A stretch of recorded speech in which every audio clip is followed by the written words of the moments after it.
Hello everyone. আমাকে অনেকবার জিজ্ঞাসা করে অনেকে যে ভাইয়া ট্রিপলিতে কী জিনিসপত্র পড়ায়? এখন যেহেতু আমার একটা সেমিস্টার কমপ্লিট হয়ে গেছে, so this is the right time I think to say প্রথম সেমিস্টারে যেসব জিনিসপত্র পড়ছি বা যেগুলো কোর্স আমি করছি সেই সম্পর্কে একটু ব্রিফলি এই ভিডিওতে আমি একটু বলার চেষ্টা করব। বুয়েটে ফার্স্ট ইয়ারের ফার্স্ট সেমিস্টারটাকে বলা হয় 1-1, ফার্স্ট ইয়ারের সেকেন্ড সেমিস্টার 1-2, সেকেন্ড ইয়ারের সেকেন্ড সেমিস্টার হলো 2-2, এরকম করে নাম্বারিং করা হয়। তো 1-1-এ আমাদের একটা ট্রিপলি কোর্স করতে হয়, যেহেতু এটা একটা ট্রিপলি ডিপার্টমেন্ট। এই কোর্সের নাম্বার হলো 101। এখানে আমরা বিভিন্ন সার্কিট অ্যানালাইসিস করি, সার্কিটের বেসিক ফান্ডামেন্টাল থিওরেম, কীভাবে আরও ফাস্ট এফিশিয়েন্ট ওয়েতে আমরা ভোল্টেজ সলভ করতে পারি, পাওয়ার বের করতে পারি, এরকম বেশ কিছু টুকটাক জিনিসপত্র আমরা শিখি। যেটা ইন্টারমিডিয়েটে শিখছিলাম এরকম অনেক কিছুই থাকে, এটার সাথে একটু অ্যাডভান্স জিনিসপত্র থাকে।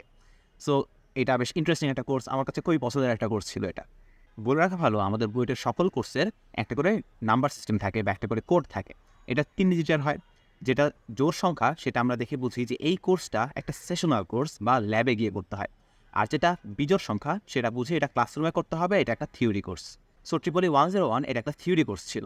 ট্রিপলিরই আরও একটা কোর্স করতে হয় যেটা সেশনাল, এটার কোড হলো 102। এই কোর্সে আমরা হাতে কলমে যেগুলো শিখেছি থিওরিতে সেগুলো হাতে কলমে করার চেষ্টা করি। বিভিন্ন সার্কিট তৈরি করা, সার্কিট সলভ করা, অ্যানালাইসিস করা, এগুলো হাতে কলমে করা হয় এইটাতে। পাশাপাশি এগুলো সলভ করার জন্য বিভিন্ন ধরনের সফটওয়্যার আমরা কীভাবে ইউজ করতে পারি, সফটওয়্যারের মাধ্যমে কীভাবে সার্কিট অ্যানালাইসিস করা যায়, বিভিন্ন সার্কিটের পর্যবেক্ষণ করা যায়, সেটা কিন্তু আমরা এই কোর্স থেকেও শিখতে পারি।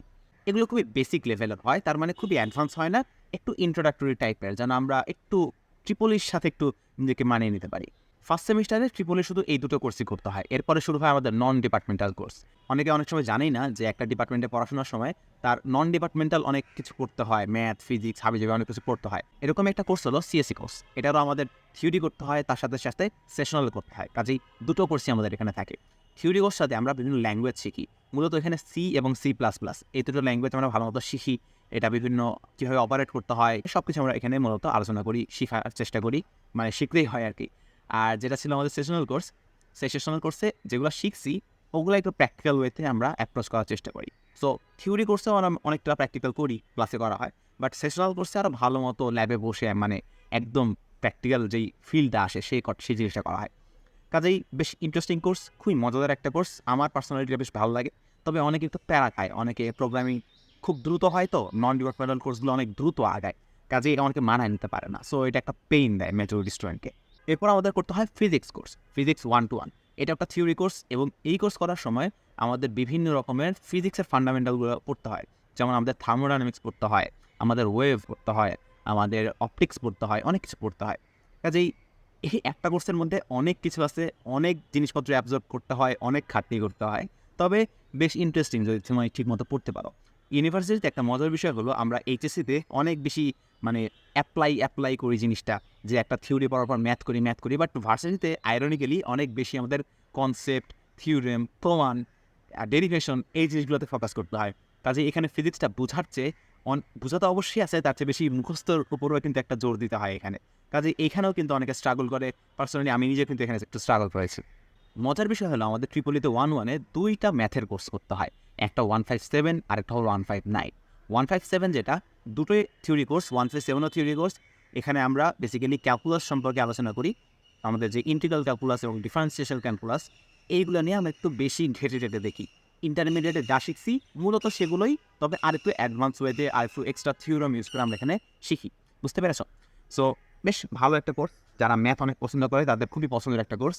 আমার ভালো লাগতো, আবার খারাপও লাগতো না, মাঝামাঝি অবস্থায় বলা যায়। 159 এটা একটা থিওরি কোর্স। এখানে আমরা ভেক্টর ক্যালকুলাস এবং কমপ্লেক্স অ্যানালাইসিস এই দুটো ফিল্ড নিয়ে একটু আলোচনা করি, একটু ইনডেপথে বোঝার চেষ্টা করি, একটু টুকটাক অ্যাপ্লিকেশন করার চেষ্টা করি। আমাদের আরেকটা নন ডিপার্টমেন্টাল সেশনাল কোর্স হলো সিভিল ড্রয়িং কোর্স। এটা সিভিল ডিপার্টমেন্ট থেকে প্রোভাইড করা হয়। আর এইখানে আমাদের বিভিন্ন ধরনের ড্রয়িং করতে হয় অটোক্যাড ইউজ করে। আমাদের অটোক্যাড ইউজ করা শেখানো হয়, বিভিন্ন ধরনের বিল্ডিং আঁকানো, বিল্ডিংয়ের কোন পার্ট কীভাবে আঁকাইতে হয়, একটা বাসার ডিজাইন কীভাবে করতে হয়, কীভাবে এটার মধ্যে ওয়ারিং করতে হয়, ইলেকট্রিক লাইন দিতে হয়, এরকম অনেক কিছু শেখানো হয়। খুবই ইন্টারেস্টিং কোর্স, খুবই আনন্দদায়ক একটা কোর্স, করতে মজা লাগে। তবে স্ট্রাগলও আছে অনেক এই কোর্সে। সো 1-1 এবার প্রথম সেমিস্টারে আমাদের এই 5টা থিওরি কোর্স এবং 3টা সেশনাল কোর্স করতে হয় এবং এগুলোর উপর পরীক্ষা দিয়ে তারপর আমাদের 1-2 বা সেকেন্ড সেমিস্টারে উঠতে হয়। ডিপার্টমেন্ট ভেদে কিন্তু কোর্সগুলো সম্পূর্ণই আলাদা থাকে। বোঝাই যায় যে সিএসসি পড়ছে আর যে ট্রিপলি পড়ছে তার তো কোর্সগুলো মিলবে না। প্রথম বর্ষের দিকে নন ডিপার্টমেন্টাল সাবজেক্টের পরিমাণটা বেশি থাকে এবং যত সিনিয়র হয় তখন এই নন ডিপার্টমেন্টাল সাবজেক্টের পরিমাণ কমতে কমতে একসময় 9 হয়ে যায়। ঠিক আছে? এই জন্য যারা চিন্তা ভাবনা করছো যে ট্রিপলিতে পড়বো ওখানে আমাকে সার্কিট সলভ করতে হবে এমনটা না, তোমাকে এখানে কিন্তু ফিজিক্সও পড়তে হবে, ম্যাথও পড়তে হবে, সেকেন্ড সেমিস্টারে উঠে কিন্তু তোমাকে কেমিস্ট্রি সব কিছুই করতে হবে, ল্যাবও করতে হবে। যারা এইচএসসিতে চিন্তা করছো যে আমি ট্রিপলি করবো খালি সার্কিট সলভ করতে পারলেই হবে, তারা আসলে কিন্তু ভুলের মধ্যে আসো। তোমাকে কিন্তু ম্যাথে অনেক ভালো দক্ষতা থাকতে হবে, ফিজিক্সে অনেক ভালো দক্ষতা থাকতে হবে, না হলে কিন্তু খুব বেশি একটা স্ট্রাগল করার সম্ভাবনা এখানে আছে। বুঝতে পেরেছো? আর আইসিটিতে যারা ভালো করবা তাদের কিন্তু সিএসসি কোর্সে অনেক হেল্প হবে। কাজেই এমন না যে তুমি কোনো একটা সাবজেক্টে পড়তে গেলে খালি ওই সাবজেক্ট রিলেটেড জিনিসপত্রগুলোই তোমাকে পড়তে হবে, তোমাকে অনেক কিছুই পড়তে হবে। কাজেই চেষ্টা করো সব কিছু নিয়েই একটা প্রপার আইডিয়া নিয়ে, প্রপার নলেজ নিয়ে তারপর যেন ভার্সিটিতে যাও। আধা নলেজ নিয়ে গেলে কিন্তু খুবই একটা স্ট্রাগলের মধ্যে পড়তে হবে তোমাকে, যেটা কিন্তু আমি রিয়েল লাইফ এক্সপিরিয়েন্স থেকে বলতেছি। ঠিক আছে? ভালো থাকো, সুস্থ থাকো, আল্লাহ হাফেজ।